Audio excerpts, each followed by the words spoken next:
On this episode of the Hanford Insider, we'll hear from Dave Clevenger of King's Gospel Mission. Rob will give us a quick city council update, and I'll be back to update you on all of the high school sports action heading into Valley playoffs.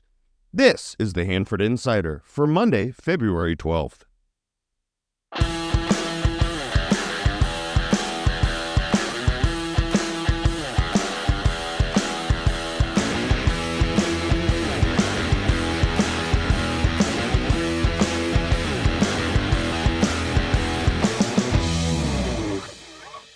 Welcome to this episode of the Hanford Insider. I'm your host, Rob Bentley. Thanks for listening. Before we get going with this week's show, I'd like to let you know that starting this week, I'll be sending out a weekly Hanford Insider newsletter that will highlight some of the topics discussed on the show, as well as give you a preview of upcoming episodes. This newsletter will only be available to my email subscribers, so please stop by my website at hanfordinsider.com today and subscribe. At last week's Hanford City Council meeting, the council recognized several pastors who have given the invocation at city council meetings. They also penned new Hanford police officer Daniel Ortega. The public comment portion of the meeting lasted nearly an hour, and the council heard from many residents regarding the bottoms-up coffee shop going in at 10th and Fargo. Before residents spoke, City Attorney Ty Mazote reminded the audience that because the property was already zoned for a coffee shop, there was no need to go to the Planning Commission or City Council for approval. Recognizing that this is not just any coffee shop, he stated that if the city municipal code regarding the public display of specific body parts is violated, the city will step in and take action. Residents who spoke up against Bottoms Up brought up many valid points, especially about the location being so close to the Sunshine Friends preschool. The coffee shop will open soon, and residents of Hanford will have to make a choice to support the shop or not. I would encourage everyone to do their own research. I did a quick Google search, and I found that there are more articles about communities opposing the franchise than there are of communities actually being able to shut them down.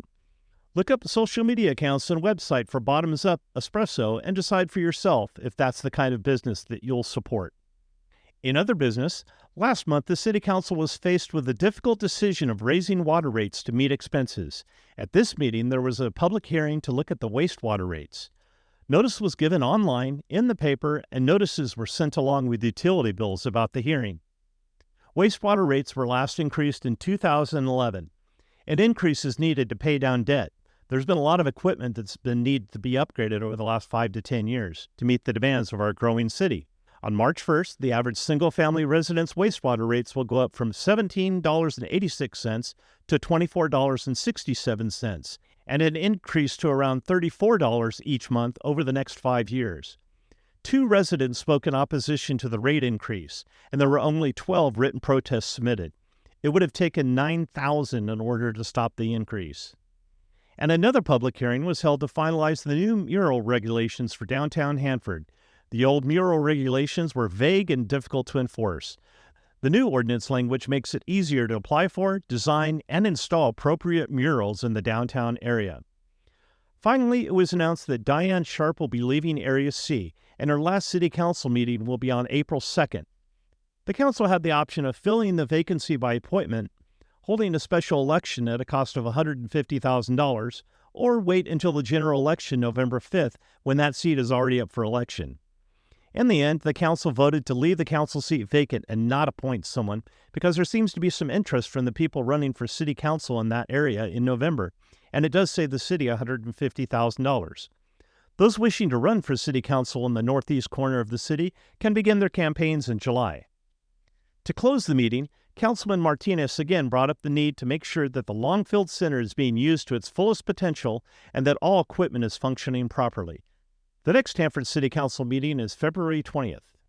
In other community news, I'd like to give a shout-out and congratulations to the marching bands from Hanford High, Hanford West, and Sierra Pacific on their combined performance at Disneyland this past Friday.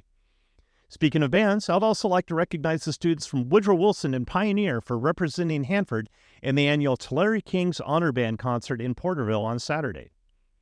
Musicians aren't the only students featured this week.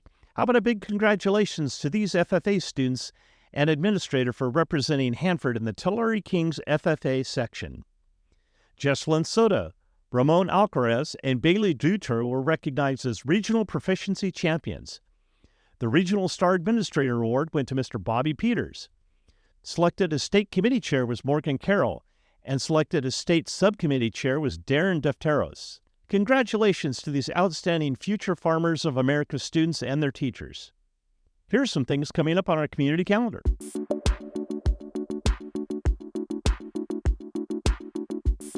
The Hanford Fox Theater is still selling tickets for the Journey and Peter Frampton Tribute Band's concert on Saturday, February 17th. Good seats are still available at foxhanford.com. The annual Hanford Toy Anime Comic-Con will be held on Sunday, February 18th from 11 to 4 at the Hanford Fraternal Hall.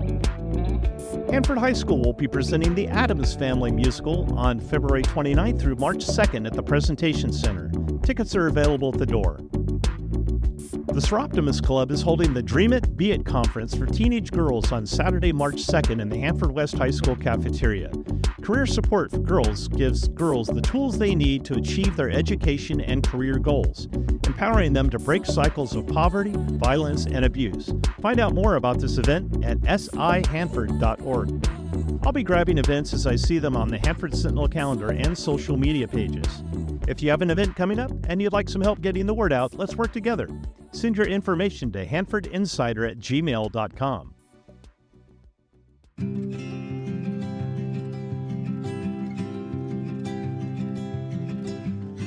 Homelessness, unhoused. No matter how you label them, we need to step up as a community to help those in need. Dave Clevenger is a 22-year veteran of the United States Navy. He is a visionary leader, community builder, and a serial entrepreneur. He is the CEO of Community Impact Corps Incorporated, which holds a contract for day-to-day operations oversight of King's Gospel Mission and Cornerstone Ministries. Dave has no fiduciary responsibility of King's Gospel Mission, and that function is the responsibility of the Board of Directors.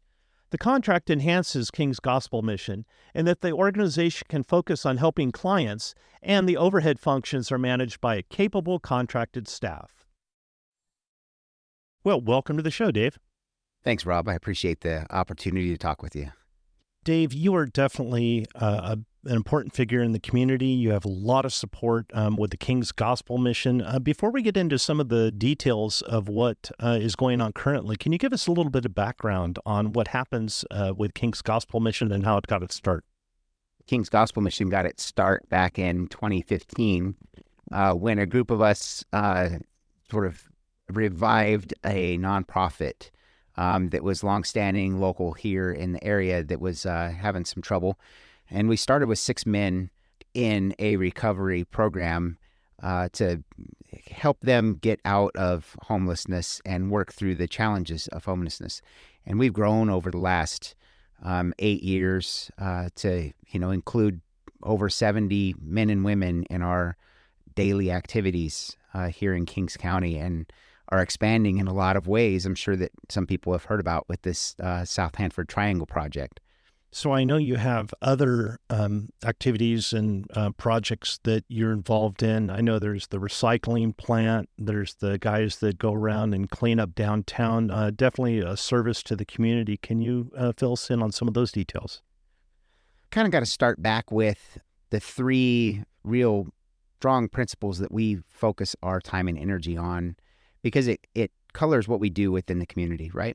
When people experience homelessness, there's a deep amount of trauma that happens. And to come out of that trauma, there's really 3 things that are important. The first one, and not the primary one, but the first one, is a safe place to call home. And, when you and I have a stressful day, or we have a good day, or we're just tired, we have a place to go and lay our head that has our stuff there, our people there. It's home. It's a safe place for us to get sleep. Well, the situation of homelessness is absent of that. It is very violent, unsafe, lots of sleeplessness. There's just lots of noise. It's not a good place for you to get a good restful sleep. And so replacing that, and shelters are not safe places to call home. They're a temporary step. It's the reason why there's been so much emphasis on permanent supportive housing is the thing you'll hear, or affordable housing, is because that is a key thing, is to, even if it's just a room that has your bed, your pillow, your stuff in it, it is one of the key steps. The second thing for us is work or positive, purposeful activities. If you don't work, then you need to volunteer. You need to have something to look forward to day to day, right? For most of us, that is a job.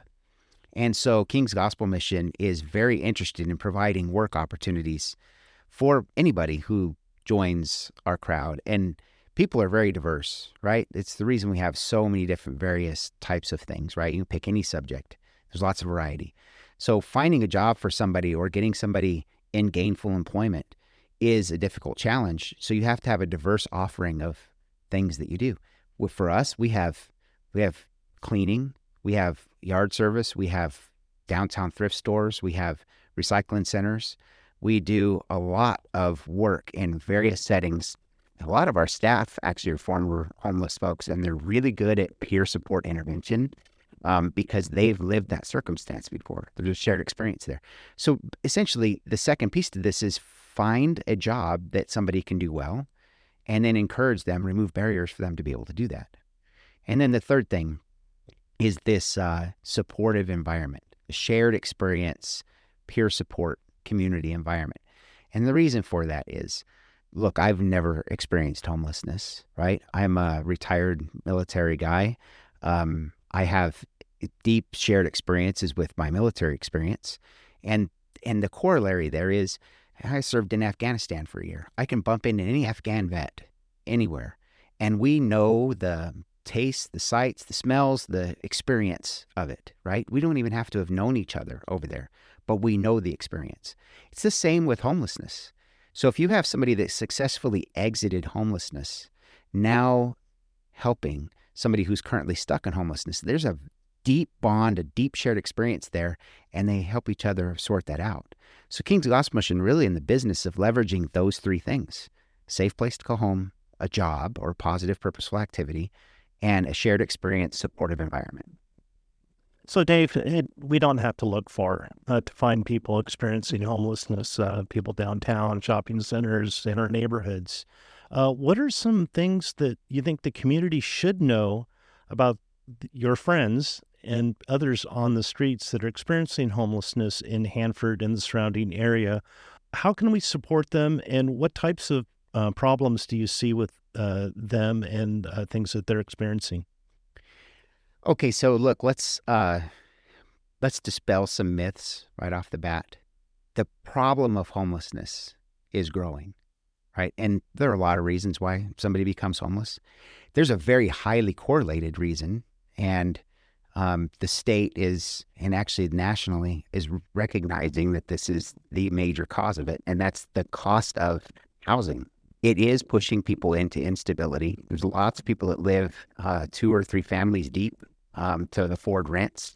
There are folks that are losing their housing because of job instability or familial instability, but it really comes down to this affordability is the most highly correlated thing. But there's a whole lot of other reasons. And sure, we have a lot of discussion about whether, these folks are lazy or they're drug addicted or something that's mentally affected that's caused them to be homeless. The thing I will say is you have 100 different homeless people, right? They have 100 different reasons and ways that they wound up being homeless, right? There's a bunch of circumstances, and that's diverse. It's diversity. All of us are so different from one another. Our circumstances are different, yet there's this reason that it's growing, and it's highly correlated to the lack of affordable housing. So let's just start there, right? We can make assumptions when we see somebody. We have no idea what their stories are. The stories that I've met, some of the people that have been successful out of homelessness, what I've been able to hear is just, it's amazing and atrocious what people go through, right? But I will tell you this, the people who land there are in a circumstance that is an absolute social atrocity. And the reason I say that is, even if you were a completely well-adjusted individual, had a job, able to support yourself, a good member of society, everything's going well for you, except that you can't have a place to go live. When you meet the street, you're faced with a lack of self-dignity that is deep. You clearly have not made it in society, right? You're met with tremendous amounts of violence and manipulation. And frankly, it's because people are trying to exist in a terrible circumstance, right? There is lots of drugs and alcohol available. And the reason that that's also prevalently used is because when you're suffering from this lack of dignity and no other options, what do we do when we have tremendous pain in our lives, emotional pain? We try and numb it. This is a highly correlated thing in the mental health world. Addiction therapy, addiction intervention. There are numerous types of addiction. There's overeating, there's shopping, there's lots of substance abuse, there's illicit relationships. What comes down to all of it is it's highly correlated to having this emotional pain. Well, when you land in homelessness, your life basically really just is on a very low level, and you want to numb that pain that you're feeling, right? So this on top of that, on top of this, really starts to add to your inability to come out of that on your own. And so really the point of King's Gospel Mission and other community benefit organizations that are doing good work is to replace and remove barriers and replace some of those things that have been lost to allow people to regain their dignity and purpose. So speaking of regaining dignity, I know that King's Gospel Mission has many projects in the works, but one that you're particularly excited about is on 10th Avenue. It's taken a while to get going, but I understand there's some movement there. Yeah, so the King's Triangle project is 4 acres on 10th Avenue, just north of Home Garden. And that land was bought with money from a donor towards King's Gospel Mission, always with the vision of adding the 3 things on one site, right? Need safe places for people to call home, need work opportunities, and need a supportive shared experience environment. So it's set up into a courtyard. That's the shared experience environment. You know, when you've got 24 homes set up into a courtyard and the person across the way has a childcare issue or needs groceries or there's something going on, the person who's witnessing that can help and intervene in a lot of ways. Watch the kids, help go, I'm going to groceries. Can I get something for you? It's a very supportive environment. Safe places to call home, right? Got pillows and beds and et cetera. And then on the front of that is eventually going to have commercial activities, a thrift store. It already has a recycling center. It was going to have some retail shops around the front so that people who want to run a barbershop or have some entrepreneurial activity, we can assist with incubating that, mentoring it, and having some business support there. And the big thing about that project was it's in an area that needs to have some services, a thrift store, laundromat, barbershop. There's a need for that in South Hanford. Why not have a community benefit organization run that and provide opportunities for the entire community down there to do well with economic activity? That's the vision for Triangle. Yeah, it's had some struggles along the way, right? This is a home key project. It was awarded a couple years ago, some grant money, about $4.3 million from the state, essentially to develop what was a fallow piece of ground. Didn't have any water, sewer, electrical in it. And so had to bring that down 10th Avenue and connect it up to the utilities. Had to buy the homes. They're manufactured homes, about 600 square foot, 2-bedroom, 1-baths, and then develop that entire site. So the King's Gospel Mission put in about $300K. There was a little bit additional grant money that went to it, and then that $4.3 million went to the original contractor there. Some of the challenges we had with that project were that the contractor really just didn't do very good work. There was lots of problems along the way. They weren't performing. They weren't allowing the county to guide the project. And really at some point, the county and King's Gospel Mission agreed that it needed to be pulled back from that contractor and finished. And so Cornerstone, with a little bit of grant activity and a little bit of money that it still had, has progressed that project along to where it's about 95% complete now, but it still needs some remaining funds to get done. And it needs about $300,000 remaining to get the 20 homes that are there done. It should be about 6 weeks to 8 weeks to get done, completed. There's supposed to be 4 more ADA compliant accessible units that are going in, which will cost, the units themselves will cost right about $600,000, and then installations another couple $100,000. So there's a little bit more to go on the overall project for 24 homes. But to get a few people living down there in 20 homes, it'll be about $300,000 and 8 weeks.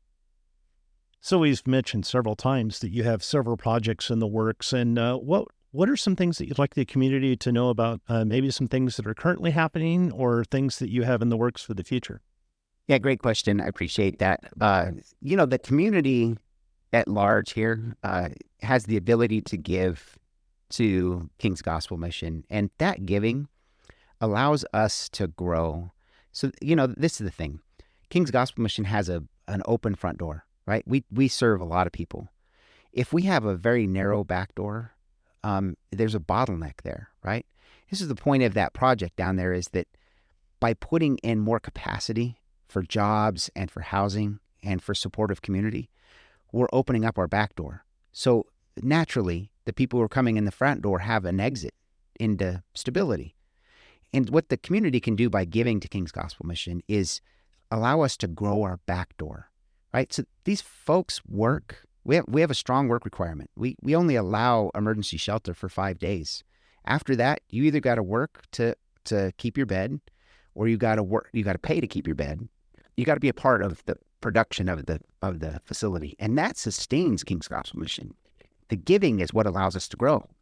And as we grow that back door, we gain greater sustainability, and we serve more people in a stable environment. And so it's simple. You can find the website, and you could, commit to even $20 a month. You may not think that that's much, but I'll tell you, a couple thousand people giving $20 a month is big for the mission. It allows us to do a lot in a person's life. The only other thing that I would encourage you to do is when you see somebody that's suffering homelessness, remember that, yes, there's some transient nature to homelessness, right? But for the most part, the folks who are here are South Valley people. They may come a little bit between Visalia, Tulare, and other little towns around, depending on circumstances that are going on. But for the most part, they're locals. That's highly correlated. That's been studied. That's been proven objectively that most people are local in their homelessness, right? The thing you got to remember is every single one of those individuals out there is a human being that is in a very negative community circumstance. They're still living in encampments. They're still dealing with each other day to day. They're still dealing with society day to day, just like the rest of us. The difference is they're in a very negative circumstance, and King's Gospel Mission is providing a very positive community circumstance. And your ability to recognize that and give to it helps somebody move out of that. And look, the whole point of community is, and we're a community. Hanford is a community, right? The root of the word community is with unity, together. Together, we're supposed to be taking care of one another. And when we do, we can greatly affect this whole problem. We can take care of what we don't like to see out on the streets. Some of us, we don't like to see it because we know there's a human being that's suffering in it. Others of us just don't want to have it in our community. I'll tell you what, you give it to King's Gospel Mission, we'll get after it, getting it done. We have been for 8 years, and we've grown tremendously through our community support. So, Dave, what is the website that they can go to? What's the website address that they can go to learn more and how they can support King's Gospel Mission? So we're present at kingsgospelmission.org. You can also find us in numerous ways on Facebook, either through our thrift store, recycling centers, or King's Gospel Mission. We're also available on Instagram. And I would encourage anyone to seek us out in that, and we will help you become a part of our journey to help people out of this travesty of homelessness. Well, thank you, Dave, so much for coming on the show. It's been a pleasure talking to you, and we look forward to talking to you again when the Triangle Project's open. Rob, I really appreciate the opportunity. Thank you for spending some time with me, and I'm happy to answer any more questions in the future.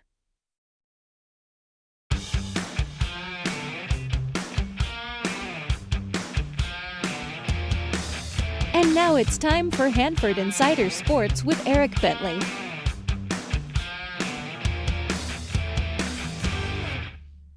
The Central Section basketball playoff brackets were released on Saturday, and there will be plenty of opportunities to cheer on your teams at home for a playoff matchup. For the girls, after being crowned Tri-County Kings Canyon League champions with a perfect 8-0 league record, Sierra Pacific is a 4 seed in Division II and will host 13 seed Porterville on Wednesday. The Sierra Pacific program is in good hands, too, as the JV team also won the league championship with a 23-3 overall record and undefeated in league play. With an 8-2 WYL record, Hanford High earned a 6 seed in the D3 bracket and will play host to 11-seeded Hoover on Wednesday. Hanford West ends up with home court advantage throughout the playoffs as they are the 1 seed in Division 5 and will play 16-seed Yosemite at home on Wednesday. On the boys' side, Hanford High will look to play spoiler as they find themselves going on the road as a 15 seed in the D2 bracket to take on 2-seed Mission Prep. Hanford West was able to snag the 4 seed in Division 3 and will play host to 13-seed Atascadero on Tuesday.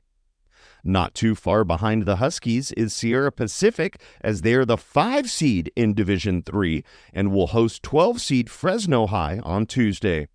Something to keep an eye on, though, if both Hanford West and Sierra Pacific are able to win their first-round games, that would set up a crosstown playoff showdown at Hanford West on Thursday. Per the CIF website, all basketball playoff games will start at 6 p.m.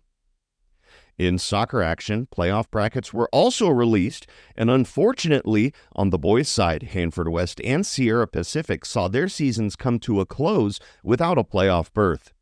Hanford High finishes with a 4-12-9 overall record and will be a 12 seed in Division 5, heading on the road to take on 5 seed Carruthers. On the girls' side, Hanford High's successful 12-6-6 season finds them with a tough draw as they'll be a 12 seed taking on 5-seeded Kingsburg on the road. In similar fashion, despite a 10-8-3 overall record, Sierra Pacific gets a 13 seed in Division 4 and will travel to take on Arvin. Hanford West was able to land a 6 seed in Division 5, so that means they'll play host to 11-seed Shafter on Tuesday. Next week, not only will we have results from that playoff action, but baseball and softball get started, so we'll keep you up to date with all of the action on the diamond as well. As always, if you want to send scores or stories, send them to hanfordinsider@gmail.com. I'm Eric Bentley, and this has been your Hanford Insider Sports Report. Well, that's all the time we have for today's show. If you enjoyed the podcast, I'd like to ask you to leave a review on your podcast player or on our website. It helps me with the growth of the show. If you'd like to join the Hanford Insider email list, stop by our website at hanfordinsider.com to sign up for updates. I also need your help getting the word out about the show by liking and sharing on social media or telling a friend. For more information about the show, you can find this podcast on Facebook, Instagram, Threads, X, and YouTube at Hanford Insider. If you have a show idea, be sure to email me at hanfordinsider@gmail.com and I'll get going on it. Thanks for listening. Have a great week.